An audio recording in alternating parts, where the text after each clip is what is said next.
Qué lindas las canciones. Me alegro haber estado compartiendo este tiempo de alabanza con ustedes. Aquí en la iglesia donde estamos trabajando, aún no tenemos personas que toquen los instrumentos musicales o que canten, así que ponemos algunas pistas de canciones y cantamos con ellas. Así que ya llegarán otros tiempos mejores. Continuamos con el trabajo aquí en España. Estamos alegres porque ya 22 personas han terminado el discipulado y nos alegramos porque de esta manera podemos estar hablando ahora un mismo lenguaje, o por lo menos parecido.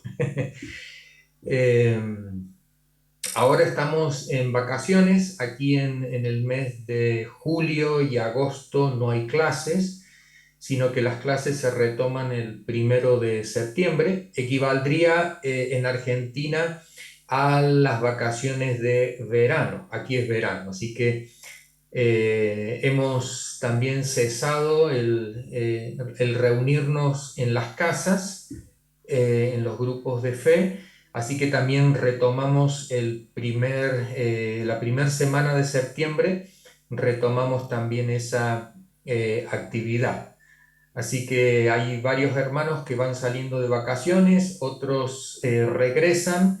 A nosotros nos va a tocar en las 2 últimas semanas de agosto, que nos ausentaremos de la iglesia, visitaremos seguramente a nuestro hijo, nuera y nieta en Madrid.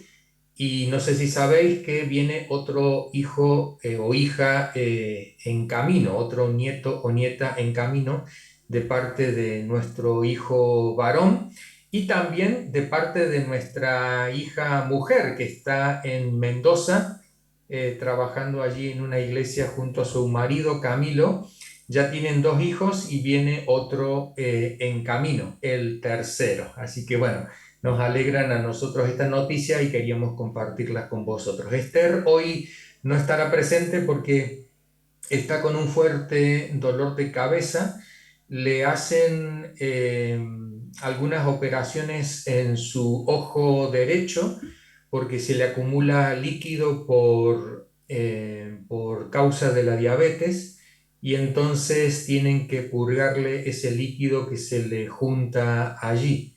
Y a veces le producen fuertes dolores de cabeza como consecuencia de ello. Así que hoy no nos puede acompañar. Me gustaría retomar entonces el mensaje en esta oportunidad, la segunda parte, y recordemos el título del mensaje es Entregar la vida como Jesús, entregar la vida como Jesús. Y hay un texto en la escritura que me gustaría que leyéramos juntos. Sigue en la primera carta del apóstol Juan, primera carta de Juan, y vamos a leer el versículo 3 en capítulo 3, versículo 11 en adelante. Primera carta de Juan, capítulo 3, versículo 11 en adelante, dice así: Este es el mensaje que habéis oído desde el principio, que nos amemos los unos a los otros. No seamos como Caín, que, por ser del maligno, asesinó a su hermano. ¿Y por qué lo hizo? Porque sus propias obras eran malas y las de su hermano justas. Hermanos, no os extrañéis si el mundo os odia. Nosotros sabemos que hemos pasado de la muerte a la vida porque amamos a nuestros hermanos. El que no ama permanece en la muerte. Todo el que odia a su hermano es un asesino, y sabéis que ningún asesino permanece la vida eterna. Y sabéis que en ningún asesino permanece la vida eterna. Hasta allí nomás nuestra lectura. Primera Juan 3, versículo 11 y 12 dice: este es el mensaje que habéis oído desde el principio, que nos amemos los unos a los otros. Y dice el 12: no seamos como Caín, no seamos como Caín. Me gustaría en esta oportunidad que consideráramos este pasaje. Veamos la letra que aparece aquí en color rojo. Nos amemos los unos a los otros. No seamos como Caín. Dice el verso 13: no os extrañéis si el mundo os odia. El odio es del mundo hacia los creyentes, hacia los cristianos, y no entre los creyentes. No entre creyentes tiene que haber odio, sino, dice el apóstol Juan, sino el mundo nos odia a nosotros, no nos ama, pero entre nosotros lo que tiene que reinar es el amor. Recordemos lo que decía Primera Juan, capítulo 3, versículos 16 y 17, que lo leímos en la Santa Cena. En esto conocemos lo que es el amor, en que Jesucristo entregó su vida por nosotros.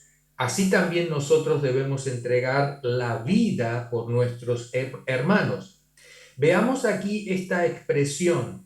Nosotros debemos entregar la vida. ¿Qué hizo Caín? Quitó la vida. Le quitó la vida a Abel, su hermano. En cambio, dice el apóstol Juan, no debe ser así. No tenemos que matar a nuestro hermano, quitarle la vida, sino que nosotros tenemos que entregar la vida por ellos. Nosotros tenemos que entregar la vida por ellos. Y me gustaría que consideráramos en esta mañana dos casos o dos parejas de hermanos. La primera pareja, la que recién mencionamos, Caín y Abel. Y la segunda pareja, Jacob y Esaú. Jacob y Esaú. Veamos o consideremos la primera pareja, la de Caín y Abel.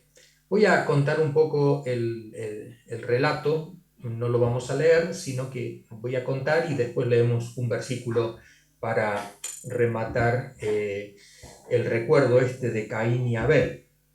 ¿Qué pasaba con Caín y Abel? Recordemos que ambos tienen tareas distintas. Uno se dedica a las labores del campo, agricultura, y el otro se dedica a las labores de crianza de animales. Uno era agricultor y el otro era ganadero.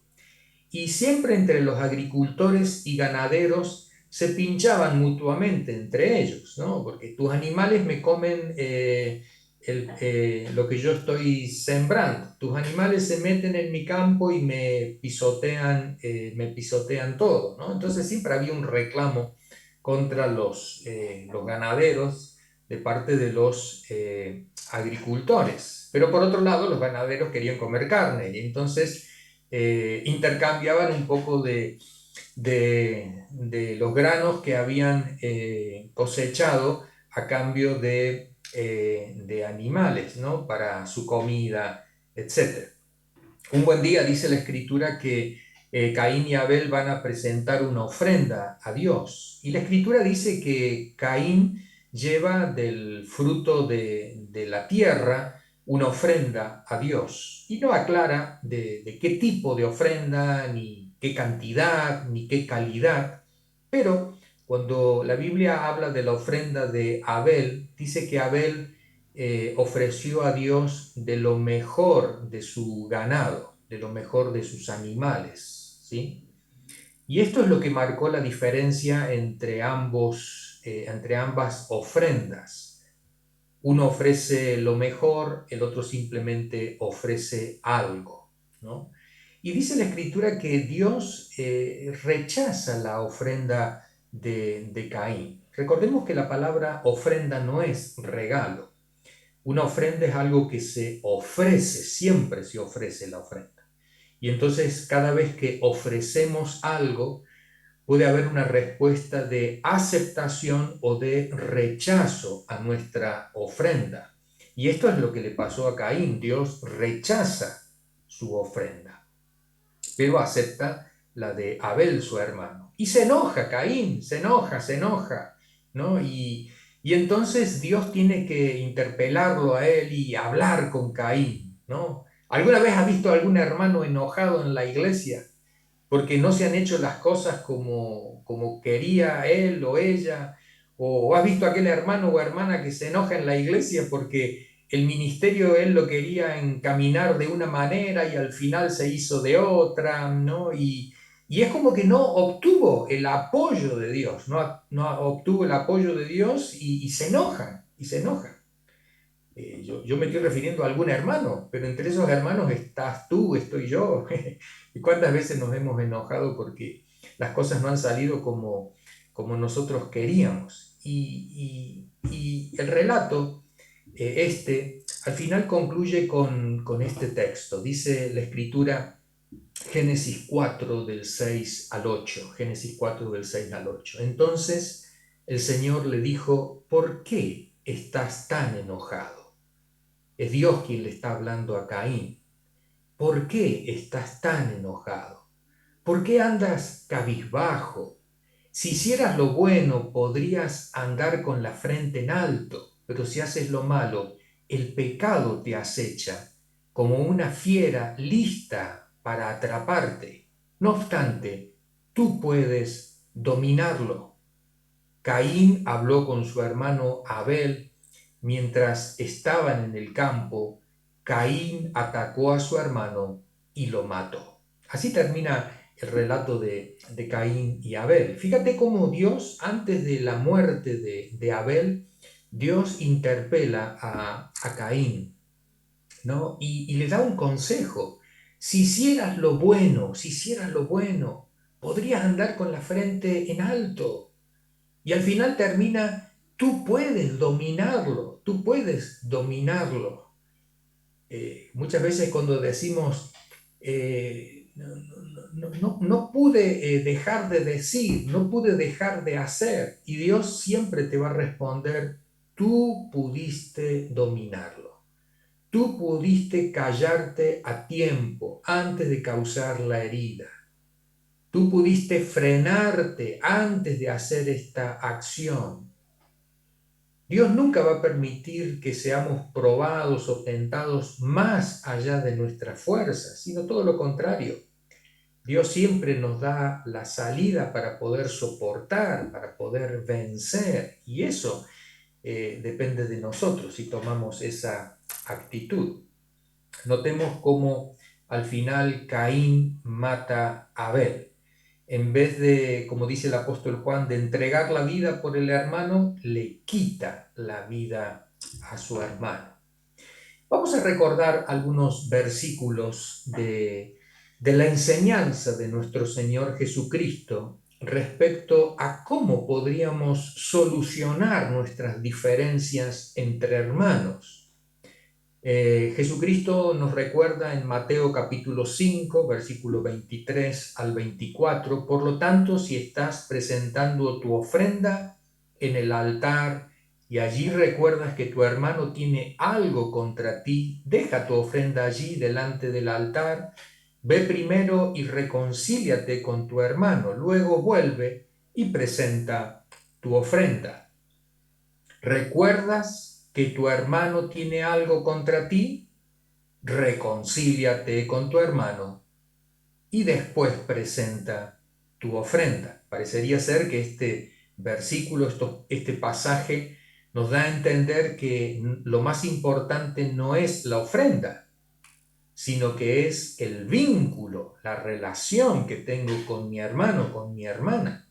Podríamos decir que lo más importante no es nuestro ministerio, nuestra actividad en la iglesia, lo que hago, lo que sirvo, sino lo más importante es el vínculo, la relación que tenemos como familia en la fe, como hermanos, como hermanas en la fe. Otro texto que Jesús nos recuerda en Mateo capítulo 18, verso 15, si tu hermano peca contra ti, ve a solas con él y hazle ver su falta.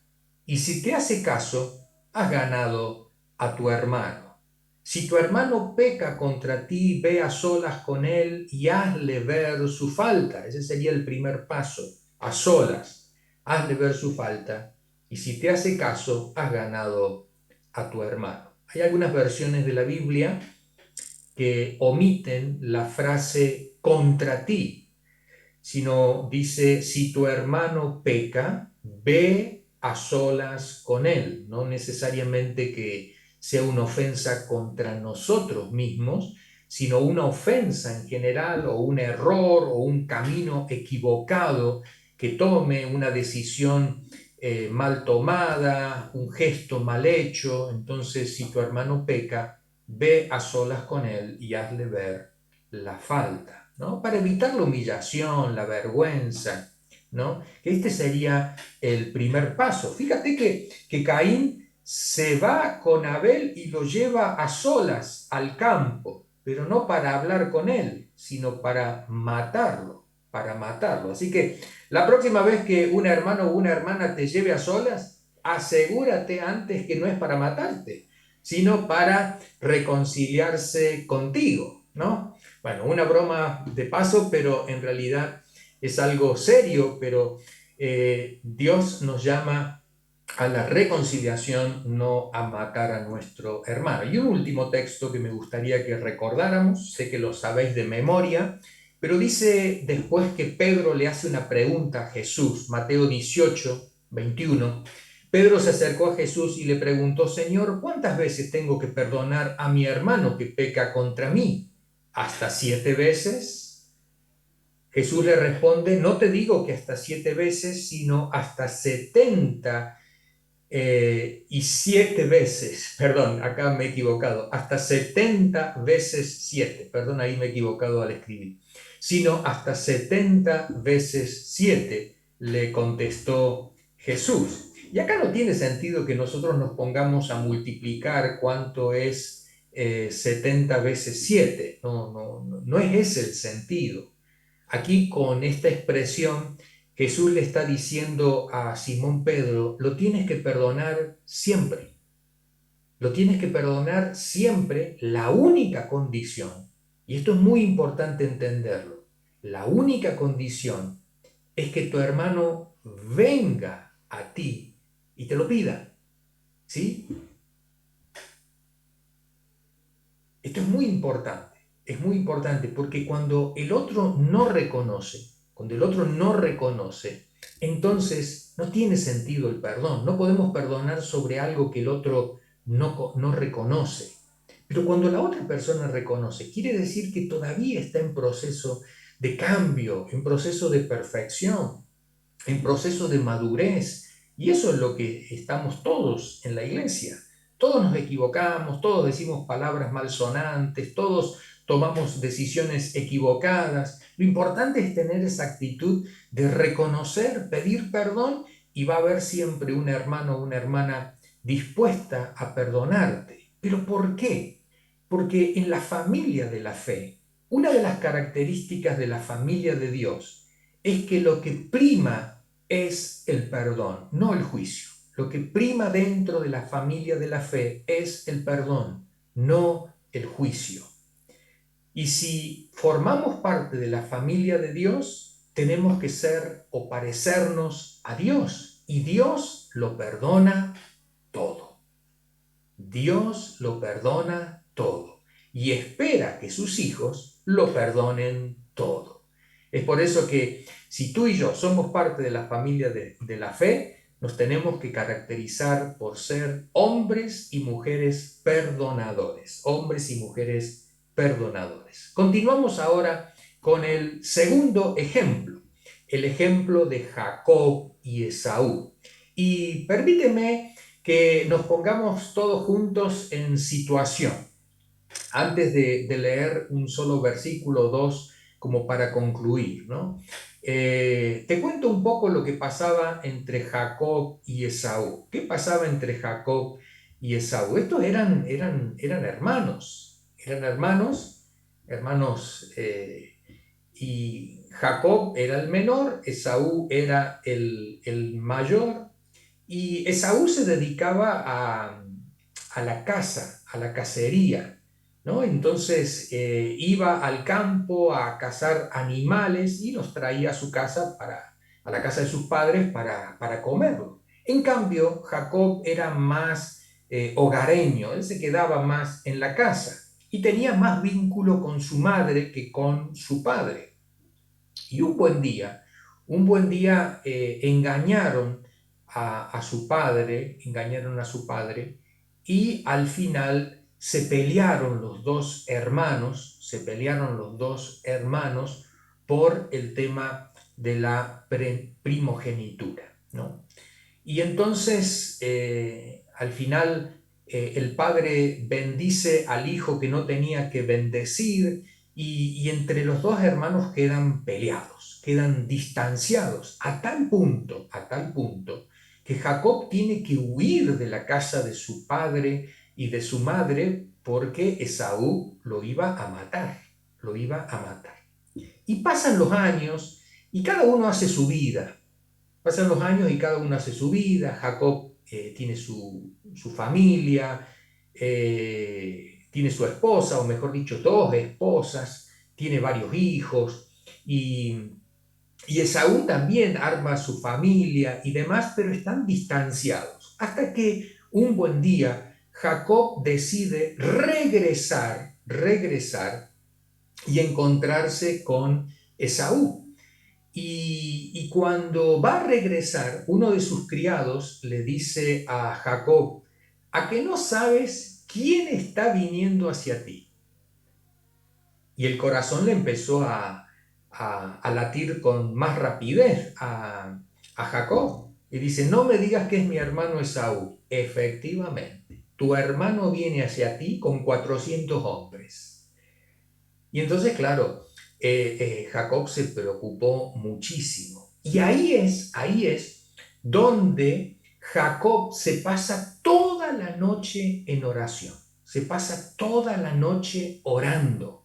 Y seguramente que tú recordarás aquel relato donde, donde dice la escritura que Jacob le pide a Dios o al ángel con el cual estaba allí luchando y demás. No sabemos si esto realmente era metafórico o era literal, pero le dice, bendíceme y esto y lo otro, ¿no?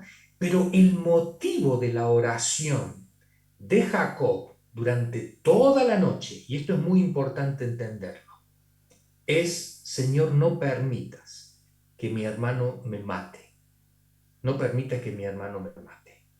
Es un Jacob arrepentido, un Jacob humillado, un Jacob que no hace una oración superficial, sino que se pasa toda la noche orando, tratando de arreglar la situación que hace años se había malogrado entre ambos hermanos. Esto me hace acordar a aquellos hermanos que estamos peleados, pero por años entre las iglesias. Y algunos nos hemos cambiado de iglesia, nos hemos ido a otro lado, peleados, ¿no? Hasta que un buen día nos dicen, ¿a que no sabes quién viene a predicar a tu iglesia? ¿Quién? Este con el cual hace años estabas peleado. ¿A que no sabes quién viene a congregarse a nuestra congregación? ¿Quién? Este con el cual estabas peleado. ¿A que no sabes con quién se va a casar tu hijo o tu hija? Con ese hermano que, o esa hermana que también tiene su hijo o su hija y tu hijo se ha enamorado del hijo de aquel hermano tuyo con el cual has estado peleado durante años. Y uno tiene que pasarse la noche en oración porque no sabe lo que va a hacer, no sabe lo que va a hacer. Y después que pasa la noche en oración, me gustaría que leyéramos ahora sí el versículo de la Escritura que dice en Génesis capítulo 33, 1 al 4, dice la Escritura, cuando Jacob alzó la vista, esto es al otro día, cuando Jacob alzó la vista y vio que Esaú se acercaba con 400 hombres, repartió los niños entre Lea, Raquel y las dos esclavas. Al frente de todos colocó a las criadas con sus hijos, luego a Lea con sus hijos y por último a Raquel con José. Jacob, por su parte, se adelantó a ellos, inclinándose hasta el suelo 7 veces mientras se iba acercando a su hermano. Pero Esaú corrió a su encuentro y echándole los brazos al cuello, lo abrazó y lo besó. Entonces los dos se pusieron a llorar. Dice aquí el texto que Jacob, inclinándose hasta el suelo 7 veces mientras se iba acercando a su hermano. Es un Jacob totalmente humillado. Es un Jacob que, y acuérdate que cuando la escritura dice 7 veces, significa que lo mismo que hablábamos del perdón, ¿no? 70 veces 7, o sea que no se sabe cuántas veces Jacob se arrodilló, se inclinó, hizo el gesto de humillación delante de Esaú, porque sabía que la cosa venía bastante mal. Pero le sirvió esa noche en oración. Mira cómo obró Dios, porque Dios mira el corazón de cada uno de nosotros. Y si realmente en nosotros está ese deseo, esa actitud de enmendar, de solucionar el conflicto, Dios nos va a ayudar. Y así le ayudó a Jacob, porque en definitiva, fíjate cómo Esaú dice que corrió a su encuentro, se echó a los brazos, le echó los brazos al cuello a Jacob, lo abrazó y los besó, y los dos se pusieron a llorar, y los dos se pusieron a llorar. Es no sé si te hace acordar este relato a cuando el hijo pródigo vuelve a la casa de su padre y su padre lo ve a lo lejos. Y dice la escritura que su padre cuando lo vio se echó a correr. No es que el hijo pródigo venía corriendo, sino que su padre se echó a correr y se encuentra ahí con el hijo, ¿no? Antes que llegue a la casa y lo abraza, lo besa y demás, ¿no? Cuando realmente hay una actitud de reconciliación, Dios siempre nos va a bendecir. Celos entre hermanos es uno de los motivos por los cuales hay conflictos dentro de las iglesias, y aquellos que pastoreamos, aquellos que estamos de ancianos o de líderes en la iglesia o de maestros, consejeros, tenemos que ser conscientes de que somos hermanos en la fe, y en todo vínculo de hermanos hay celos de ministerios, celos por niveles económicos, celos porque uno tiene pareja, el otro no, celos porque a uno lo visitan más que al otro, celos porque, etc. Hay celos de todo tipo, ¿no?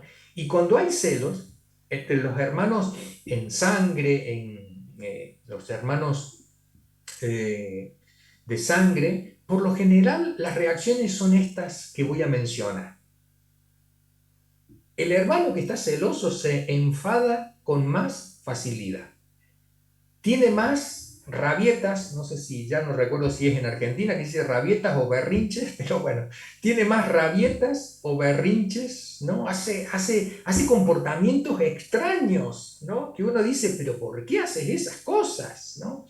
Le cuesta más obedecer y tiene conductas regresivas. Ahora me gustaría que estas 4 cosas las tradujéramos al vínculo que tenemos entre hermanos y hermanas en la iglesia.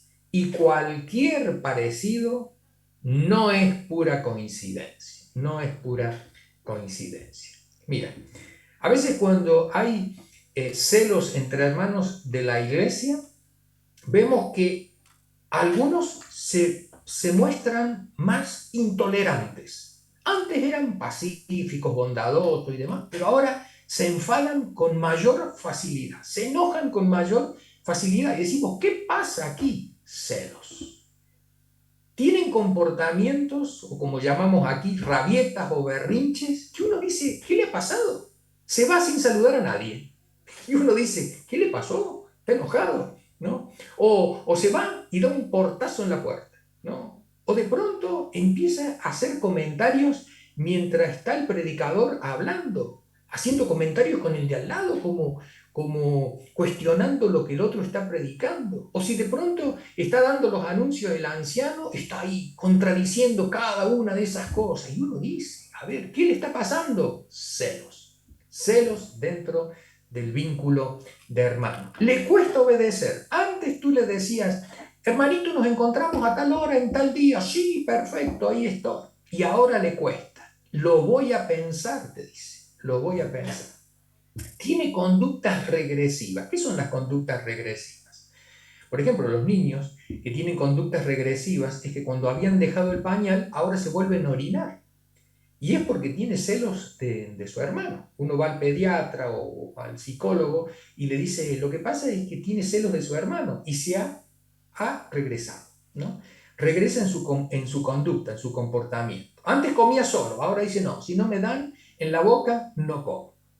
Antes se iba a dormir solo a la cama y no tenía temor a ninguno de los fantasmas que había en su habitación. Ahora dice, no, ahora quiero dormir contigo, con el padre o con la madre, ¿no? Conductas regresivas. ¿Y cuáles son las conductas regresivas que tú te imaginas en el vínculo de hermanos y hermanas de la iglesia, ¿no? Cosas que ya estaban superadas, cosas que ya estaban superadas. Si no viene a mí y me pide perdón, yo no voy a ir.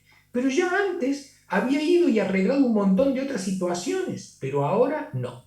Se pone ahora más estricto y dice, no, yo lo voy a hacer de esta manera. Y uno dice, qué inmadurez de tu parte, qué inmadurez de tu parte. Una conducta regresiva, una conducta regresiva. Y podemos pensar en otras más, pero todas muchas veces motivadas por los celos entre hermanos. Celos entre Caín y Abel por la ofrenda que habían ofrecido. Celos entre Jacob y Esaú porque uno era primogénito y el otro no. Y celos dentro de las iglesias por los ministerios, las actividades, ¿no?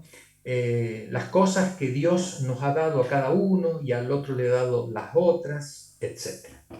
Me gustaría que recordáramos la experiencia que tuvo Pedro con Juan después que Jesús ha resucitado, ¿no? Y entonces Pedro le había negado a Jesús 3 veces. Jesús entonces tiene que enmendar esa situación y le pregunta a Pedro, Pedro, ¿me amas? ¿Me amas? ¿Me amas? Y entonces Pedro dice, sí, Señor, te amo, te amo. Y después que se arregló eso, después que Jesús le da un ministerio a Pedro y le dice, Pedro, ¿sabes qué? Te voy a dar un ministerio, vas a pastorear a mis ovejas, vas a pastorear a mis corderos. Y después que le da ese ministerio, entonces ocurre lo siguiente, Juan 21:20. Al volverse Pedro, vio que lo seguía el discípulo a quien Jesús amaba, el mismo que en la cena se había reclinado sobre Jesús y le había dicho, Señor, ¿quién es el que va a traicionarte? Al verlo, Pedro preguntó, Señor, ¿y este qué? Si quiero que él permanezca vivo hasta que yo vuelva, ¿a ti qué? Tú sígueme. Lo vuelvo a leer, el versículo 21. Al verlo Pedro, a Juan, le pregunta a Jesús, Señor, ¿y este qué? En otras palabras, ¿y qué va a pasar con este? Porque yo voy a pastorear a las ovejas, ¿cierto? Vale. ¿Y este qué va a hacer? ¿Qué va a hacer este? Y entonces Jesús le responde, si quiero que él permanezca vivo hasta que yo vuelva, ¿a ti qué? Tú sígueme, tú sígueme. Y esta quizás es una de las recomendaciones que tenemos que acatar cuando surgen esas tensiones entre hermanos, ¿no? Esos celos, ¿no? ¿Y por qué va a hacer tal cosa en la iglesia? ¿Y yo por qué no puedo hacer tal otra? ¿Y por qué se aceptó este emprendimiento y no se aceptó el mío? Y el Señor te dice, tú sígueme, tú sígueme. Algo parecido a lo que le dijo Dios a Caín. Si haces lo bueno, al final todo va a salir bien. Tú puedes dominarlo, tú puedes controlarte, tú puedes controlarte. No te dejes llevar por tu enojo, no te dejes llevar por tus celos, no te dejes llevar por eso. Tenemos a nuestro alcance dos actitudes. La actitud de Caín y Abel, que es una actitud que al final termina en muerte, o tenemos la actitud de Jacob y Esaú, que es una actitud que al final termina en reconciliación. Nosotros podemos ir en las dos direcciones. en la dirección hacia mi hermano que al final va a terminar en muerte, en división, en separación, en ruptura, en enojo, en pelea, o podemos ir en la otra dirección, en la dirección de la reconciliación, aquella que tomó Jacob frente a Esaú. Quiso arreglar las cosas en vez de que esto terminara en un derramamiento de sangre. ¿Qué actitud tomaremos nosotros frente a nuestros hermanos y hermanas con los cuales tenemos diferencias?